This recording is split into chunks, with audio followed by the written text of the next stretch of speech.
ഇറാൻ്റെ കാര്യത്തിൽ എന്തൊക്കെയോ ഒരു അത്ര ശുഭസൂചകമല്ലാത്ത കാര്യങ്ങളൊക്കെയാണല്ലോ പുറത്തു വരുന്നത്. ഇസ്രായേൽ തകർത്തടിക്കാൻ തീരുമാനിച്ചിട്ടുണ്ടല്ലോ. ഇസ്രായേൽ തകർക്കും, ഉറപ്പാണ്. കാരണം ഇറാനെ സംബന്ധിച്ചിടത്തോളം ഇറാൻ ഇപ്പോൾ മനസ്സിലായി, ഇനി കളിച്ചാൽ അമേരിക്ക ഇസ്രായേലിനൊപ്പം ചേർന്ന് ഇറാനെ ചുട്ട് ചാമ്പലാക്കും. അതുകൊണ്ട് ഇറാൻ ഇപ്പോൾ ഒരു സമാധാന ചർച്ചയ്ക്ക് തയ്യാറായിട്ടുണ്ട് എന്നുള്ള ചില വിവരങ്ങൾ പുറത്തു വരുന്നുണ്ട്. അതവിടെ നിൽക്കട്ടെ. ഇറാൻ ഇനി അങ്ങനെ ഒരു സമാധാന ചർച്ചയ്ക്ക് മുൻകൈ എടുത്തില്ല എങ്കിൽ ഇനി ഇസ്രായേൽ ഇപ്പോൾ ഖമനൈ ഒരു വീഡിയോ പുറത്തുവിട്ടതിൽ പറഞ്ഞത് ഇസ്രായേൽ തിരിച്ചടിച്ചാൽ ഞങ്ങൾ അതിൻ്റെ 10 മടങ്ങ് തിരിച്ചടിക്കും. എന്തെടുത്തിട്ട് തിരിച്ചടിക്കും? അതിനുള്ള ആയുധ ശേഖരണമൊന്നും ഇറാൻ്റെ കയ്യിലില്ല. അമേരിക്ക ഇസ്രായേലിനൊപ്പം നിൽക്കുകയും ചെയ്യുന്നുണ്ട്. പ്രത്യക്ഷത്തിലല്ലാതെ പരോക്ഷമായി അമേരിക്ക ഇസ്രായേലിനെ ആയുധങ്ങൾ നൽകി സഹായിക്കുന്നുമുണ്ട്. ഇറാൻ വിടുന്ന പല മിസൈലുകളും അമേരിക്കയുടെ സൈനികർ അല്ലെങ്കിൽ അമേരിക്കയുടെ യുദ്ധവിമാനങ്ങളൊക്കെയാണ് അതിനെ ചെറുക്കുന്നത്. അപ്പോൾ അമേരിക്ക ശക്തമായ ഒരു വലിയ മതിലായി ഇസ്രായേലിന് മുന്നിൽ നിൽക്കുന്നുണ്ട്. അതുകൊണ്ട് ഇസ്രായേലിനെ അങ്ങനെ ഒന്നും തകർക്കാനൊന്നും ഇറാന് കഴിയില്ല എന്നുള്ളത് ഇറാന് തന്നെ മനസ്സിലായ കാര്യമാണ്. ഇനി ഇറാന് വേണ്ടി ഇവിടെ കിടന്ന് കുറേ എണ്ണം ഇങ്ങനെ ഘോര വിളിക്കുന്നുണ്ടല്ലോ, പ്രസംഗിക്കുന്നുണ്ട്, ഘോര വിളിക്കുന്നുണ്ട്. ഇറാനിലെ ജനതയ്ക്ക് വേണ്ടി നമ്മൾ തെരുവിലിറങ്ങണം, ഐക്യദാർഢ്യം പ്രഖ്യാപിക്കണം എന്നൊക്കെ പറഞ്ഞ് കുറേ എണ്ണം വിളിക്കുന്നുണ്ട്. പക്ഷെ യഥാർത്ഥത്തിൽ ഇറാനിൽ നടക്കുന്നത് എന്താണ് എന്ന് മനസ്സിലാക്കാതെയാണ് ഈ ആളുകൾ ഇറാനോടൊപ്പം നിൽക്കുന്നത്. കുറച്ച് നാളുകൾക്ക് മുമ്പ്, കുറേ വർഷങ്ങൾക്ക് മുൻപ് ഒരു ചിത്രം പുറത്തു വന്നത് വിജേഷിൻ്റെ ഓർമ്മയിലുണ്ടോ എന്ന് എനിക്കറിയില്ല. പുഞ്ചിരിച്ചുകൊണ്ട് മരണത്തെ വരിക്കുന്ന ഒരു പിതാവിൻ്റെ ചിത്രം. തൂക്കിലേറ്റാൻ പോകുന്നതിന് മുൻപ് തൻ്റെ പിഞ്ചു കുഞ്ഞിനെ നോക്കി ചിരിക്കുന്ന ഒരു പിതാവിൻ്റെ ചിത്രം. ഇറാനിൽ നിന്നാണ് ആ ചിത്രം പുറത്തു വന്നത്. ആ കുഞ്ഞ് തൻ്റെ പിതാവ് എന്തിനാണ് മരിക്കാൻ പോകുന്നത് എന്ന് പോലും അറിയാത്ത പ്രായത്തിൽ തൊട്ടടുത്ത നിമിഷം തൻ്റെ പിതാവ് മരിക്കും എന്ന ആ കുഞ്ഞ് ചിന്തിക്കുന്ന സമയത്ത് തന്നെ ആ പിതാവിനെ തൂക്കിലേറ്റി അയാൾ ചിരിച്ചുകൊണ്ടാണ് ആ മരണശിക്ഷ ഏറ്റുവാങ്ങുന്നത്. ഹിജാബ് വിരുദ്ധ സമരത്തിൽ പങ്കെടുത്തു എന്ന് പറഞ്ഞിട്ടാണ് ആ മനുഷ്യനെ തൂക്കിലേറ്റുന്നത്. അപ്പോൾ ഹിജാബ് ധരിക്കണ്ട, അത് ഇഷ്ടമുള്ളവർ ധരിച്ചോട്ടെ എന്ന് പറഞ്ഞതിന് തൂക്കിലേറ്റിയ ആളുകളുള്ള മണ്ണാണ് ഇറാൻ എന്ന് പറയുന്നത്. അപ്പോൾ ഇറാനിലെ സ്വാതന്ത്ര്യം എന്താണ്? അവിടെ സ്വാതന്ത്ര്യമല്ല, മതം ജനങ്ങൾക്കിടയിൽ കുത്തിവെച്ചുകൊണ്ട് ഒരു മതഭ്രാന്ത് സൃഷ്ടിച്ച ഒരു ഭരണകൂടം, അതാണ് ഇറാൻ വാഴുന്നത്. ജനാധിപത്യ സർക്കാരാണ് ഇറാൻ വാഴുന്നതെങ്കിൽ ഇറാൻ്റെ അവസ്ഥ ഇങ്ങനെയല്ല. ഇപ്പം ഇന്ന് ഞാനൊരു വീഡിയോ ഉണ്ട് 1979 മുൻപ് ഇറാൻ്റെ അവസ്ഥ എന്ന് പറഞ്ഞുകൊണ്ട്. അന്ന് ഇറാനിൽ വളരെ സ്വാതന്ത്ര്യമായ കാലഘട്ടമായിരുന്നു. ഇപ്പോൾ അതൊക്കെ മാറിയിട്ടുണ്ട് എന്നുള്ളതാണ്. ഇവിടെ ഇപ്പോൾ ഇറാൻ ഏറ്റവും കൂടുതൽ മുന്നോട്ട് വയ്ക്കുന്നത് അവരുടെ യുറേനിയം സമ്പുഷ്ടീകരണം 90%. നദാൻസ് ആണ് അവരുടെ ആണവായുധപ്പുര. ഇതിൽ ആണവായുധങ്ങളുണ്ട്. അത് ഇസ്രായേലിനെതിരെ പ്രയോഗിക്കുമെന്നൊക്കെയാണ് ഇവർ പറയുന്നത്. ഈ 90% ആണവായുധ പുരയിൽ ഇസ്രായേൽ ആക്രമണം നടത്തി. അതിൻ്റെ നമ്മൾ കിർന ഹിൽസിൽ ആക്രമണം നടത്തിയെന്നൊക്കെ പറയുന്നത് പോലെ അതിൻ്റെ ഏകദേശം ഭാഗങ്ങളിലൊക്കെ ഇസ്രായേൽ ആക്രമണം നടത്തി. അത് ഇറാൻ്റെ ഏറ്റവും പ്രധാനപ്പെട്ട ആണവ കേന്ദ്രങ്ങളിൽ ഒന്നാണ്. ഇനി രണ്ടാമത്തെ ആണവ കേന്ദ്രത്തിലാണ് ഇറാൻ ഈ അണുവായുധങ്ങളെല്ലാം സൂക്ഷിക്കുന്നതും ഈ അണുവായുധ ശേഖരണങ്ങളെല്ലാം ഉള്ളതും. അവിടേക്ക് എത്താനോ അല്ലെങ്കിൽ അവിടേക്ക് മിസൈലുകൾ അയക്കാനോ ഇസ്രായേലിന് കഴിയില്ല. ഫോർഡോം കോമിലാണ് ഇത് സ്ഥിതി ചെയ്യുന്നത്. അതായത് ഇറാൻ്റെ നഗരപ്രദേശമായ കോം, ആ സ്ഥലത്ത് സ്ഥിതി ചെയ്യുന്നത് ഫോർഡോം. അവിടെയാണ് ഈ മലകൾക്കിടയിലെ ഭൂഗർഭ അറയിലാണ് ഫോർഡോം അണുവായുധ സമ്പുഷ്ടീകരണ കേന്ദ്രം.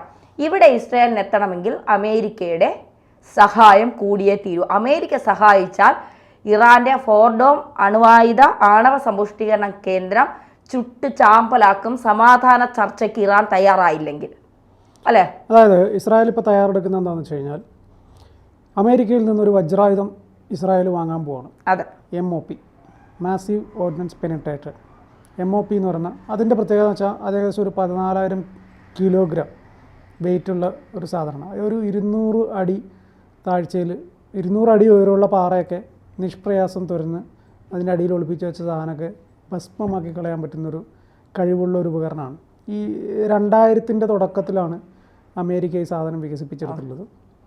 അവിടെ നിന്ന് ഇങ്ങോട്ട് ഇത് എവിടെയും ഇവർ പ്രയോഗിച്ചിട്ടില്ല എങ്കിൽ പോലും ഇത്തവണ ആവശ്യം വന്നു കഴിഞ്ഞാൽ അത് ഇറാനിൽ പ്രയോഗിക്കും എന്നാണ് പറഞ്ഞിരിക്കുന്നത്. അവിടുത്തെ ആണവായുധ ശേഖരവും കാര്യങ്ങളൊക്കെ തകർക്കാൻ അവർക്ക് ഏറ്റവും ആവശ്യമായിട്ട് വരുന്നത് ഒരുപക്ഷെ ഇതായിരിക്കാം. ഇത് അമേരിക്കയോട് ചോദിച്ചിട്ടുണ്ട്, അമേരിക്കയിൽ നിന്ന് വാങ്ങുന്നു എന്ന വിവരങ്ങളാണ് പുറത്തു വരുന്നത്. സ്വാഭാവികമായിട്ടും ഇന്നത്തെ ഈ സാഹചര്യത്തിൽ ട്രംപ് അണ്ണൻ അത് കൊടുക്കും. എന്ത് തോന്നുന്നു? തീർച്ചയായിട്ടും. കാരണം ഒരിക്കൽ സമാധാന ചർച്ചയിൽ ഞാനാണ് മുന്നിൽ നിന്നതെന്ന് പറഞ്ഞിട്ട് അവിടെ നാണം കെട്ട് നാറി തേഞ്ഞ് ട്രംപ്. അപ്പോൾ ആ നൊബേൽ സമ്മാനത്തിന് വേണ്ടി കിടന്ന് ബഹളം വെച്ച് ഓടിക്കൊണ്ട് നടക്കുകയാണ്. അപ്പോൾ ഇന്ത്യയിലെടുത്ത് കളിക്കാൻ വന്നിട്ട് അത് തേഞ്ഞൊട്ടി.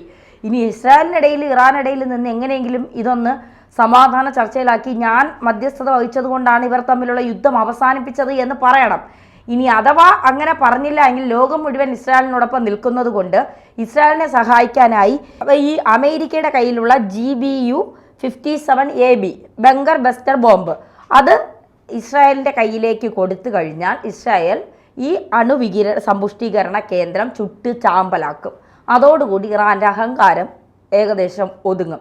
ഈ അണുവികിരണമൊക്കെ സംഭവിച്ചാൽ ഉണ്ടാകുന്ന ഭവിഷ്യത്തുകൾ ഇറാൻ മാത്രമല്ല അനുഭവിക്കാൻ പോകുന്നത്, അത് ലോകം മുഴുവൻ ഒരുപക്ഷെ അനുഭവിക്കേണ്ടി വരും. അപ്പോൾ അതിലേക്ക് ഇസ്രായേൽ നീങ്ങുമോ എന്നുള്ളതാണ് ഇനി. കാരണം സമാധാന ചർച്ച ഇല്ലെങ്കിൽ യുദ്ധം തന്നെയാണ് ഇതിൻ്റെ പരിഹാരം. യുദ്ധം ആരും ആഗ്രഹിക്കുന്ന ഒന്നല്ല, ഒരു ലോകരാജ്യങ്ങളും ആഗ്രഹിക്കുന്ന ഒന്നല്ല യുദ്ധം എന്ന് പറയുന്നത്. കാരണം യുദ്ധം വരുമ്പോൾ എല്ലാ രാജ്യങ്ങളുടെയും സാമ്പത്തിക സ്ഥിതി അത് ബാധിക്കും, അത് ജനങ്ങളെയും ബാധിക്കും. അതുകൊണ്ട് ഒരിക്കലും ആരും യുദ്ധം ഉണ്ടാകണം എന്ന് ആഗ്രഹിക്കില്ല. പക്ഷേ ഇറാൻ്റെ പോക്ക് ഇങ്ങനെയാണ് എങ്കിൽ ഇറാൻ ഒരു തരത്തിലും മെരുങ്ങാൻ തയ്യാറല്ല എങ്കിൽ ഞങ്ങൾ അണുവായുധം ഉപയോഗിക്കുമെന്നൊരാവർത്തി ഇറാൻ ഇങ്ങനെ പറഞ്ഞാൽ ഇസ്രായേൽ തീർച്ചയായിട്ടും അമേരിക്കയിൽ നിന്ന് GBU-57AB എന്ന് പറയുന്ന ആ ബങ്കർ ബസ്റ്റർ ബോംബ് വാങ്ങും. അത് ഇറാനുമേൽ പ്രയോഗിക്കുകയും ചെയ്യും. പക്ഷെ അതിൻ്റെ പ്രശ്നം എന്താണെന്നറിയോ, അങ്ങനെ ഒരു സാധനം പ്രയോഗിച്ചു കഴിഞ്ഞാൽ വലിയ നാശനഷ്ടത്തിലേക്ക് പോകും. അത് ലോകത്ത് വലിയ ബുദ്ധിമുട്ടുണ്ടാകും. പക്ഷേ അതിനപ്പുറത്തേക്ക് എനിക്ക് തോന്നുന്നു ട്രംപും ഇസ്രായേലും ഒക്കെ തയ്യാറാകുന്നത് 4 സൈഡിൽ നിന്ന് ലോക്ക് ചെയ്യുക എന്നുള്ള പറഞ്ഞൊരു സിസ്റ്റം ഉണ്ട്. സമ്മർദ്ദം ചെലുത്തി അതിനുള്ള പരിപാടികൾ. അത് ഒരുപക്ഷെ ആ ഒരു കാര്യം കൂടി മുന്നിൽ കണ്ടിട്ടായിരിക്കാം പാകിസ്ഥാനിലെ സൈനിക താവളം ഞങ്ങൾക്ക് തരൂ എന്ന്, നിങ്ങൾക്ക് മിസൈലുകൾ തരാമെന്നൊക്കെ പറഞ്ഞിട്ട് ട്രംപ് പാകിസ്ഥാനുമായിട്ടൊരു ചർച്ചയൊക്കെ നടന്നത്. ഇറാൻ്റെ തൊട്ടടുത്ത് കിടക്കുന്ന പാകിസ്ഥാനിൽ ഇവർക്ക് ഒരു സൈനിക താവളവും കാര്യങ്ങളൊക്കെ കിട്ടിക്കഴിഞ്ഞാൽ ആ സൈഡിൽ നിന്നുള്ളൊരു പ്രഷറും കൂടെ കൊടുക്കുക. അപ്പോൾ ഇറാൻ കംപ്ലീറ്റ്ലി ലോക്ക് ആയി കഴിഞ്ഞാൽ പിന്നെ ഇറാന് വേറെ മാർഗ്ഗമില്ല എന്നുള്ളതാണ് ഒരു വസ്തുത. ഇസ്രായേൽ എനിക്ക് തോന്നുന്നു ഇത്ര വലിയൊരു ആക്രമണത്തിലേക്ക് പോയാൽ അതുണ്ടാക്കാവുന്ന ഭവിഷ്യത്ത് അതിഭീകരമായിരിക്കും. ഈ ലോകത്തെന്നല്ല, ഈ ഇസ്രായേലിന് അല്ലെങ്കിൽ ഗാസയ്ക്ക് ഒക്കെ അശാന്തി ഉണ്ടാക്കുന്നത് ഹിസ്ബുള്ള, ഹൂത്തികൾ, ഹമാസ് പോലുള്ള ഭീകരവാദ സംഘടനകളെയാണ്. ഇവരെ പ്രോത്സാഹിപ്പിക്കുന്നത്, ഇവരെ അന്നമൂട്ടി വളർത്തുന്നത് മുഴുവൻ ഇറാനാണ്. പാകിസ്ഥാൻ ഭീകരവാദത്തെ വളർത്തുന്നത് പോലെയാണ് ഇറാൻ ഈ 3 ഭീകര സംഘടനകളെയും വളർത്തുന്നത്. നമ്മളിവിടെ കണ്ടിട്ടുണ്ട്, കൊച്ചിയിലും തിരുവനന്തപുരത്ത് ഹമാസിന് വേണ്ടി ഐക്യദാർഢ്യം പ്രഖ്യാപിച്ച് ജാഥയൊക്കെ വിളിച്ചുകൊണ്ട് കിടക്കാൻ നമ്മൾ കണ്ടിട്ടുണ്ട്. ഭീകരവാദ സംഘടനയ്ക്ക് വേണ്ടിയാണ് ഈ ജാഥ വിളി എന്നുള്ളത് ഈ പൊട്ടന്മാർ ചിന്തിക്കുന്നില്ല എന്നുള്ളതാണ്. ഇവന്മാരെ ഓരോരുത്തരെയായി വകവരുത്തി ഇനി ഇസ്രായേലിനുള്ളത് ഇറാൻ മാത്രമാണ്. കാരണം ജൂതരാണ്, അവർക്ക് നിലനിൽക്കണം. വർഷങ്ങളായി നിലനിൽപ്പിന് വേണ്ടി ഓടിക്കൊണ്ടിരിക്കുന്ന ഒരു രാജ്യമാണ്. അവർക്ക് നിലനിന്നേ പറ്റൂ. അതിന് അവർക്ക് മുന്നിൽ നിൽക്കുന്ന ശക്തികൾ അവരെ ഏത് തരത്തിൽ മുഴുവൻ ജനങ്ങളെയും ഇല്ലാതാക്കണമെന്നല്ല ഇസ്രായേൽ പറയുന്നത്.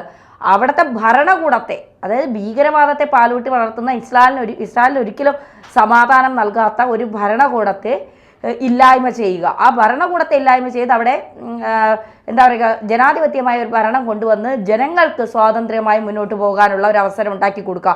ഇത് ഇസ്രായേൽ ചിന്തിക്കുമ്പോൾ തീർച്ചയായിട്ടും ലോകം മുഴുവൻ ഇസ്രായേലിനൊപ്പം നിൽക്കുന്നതിൽ അതിശയമില്ല.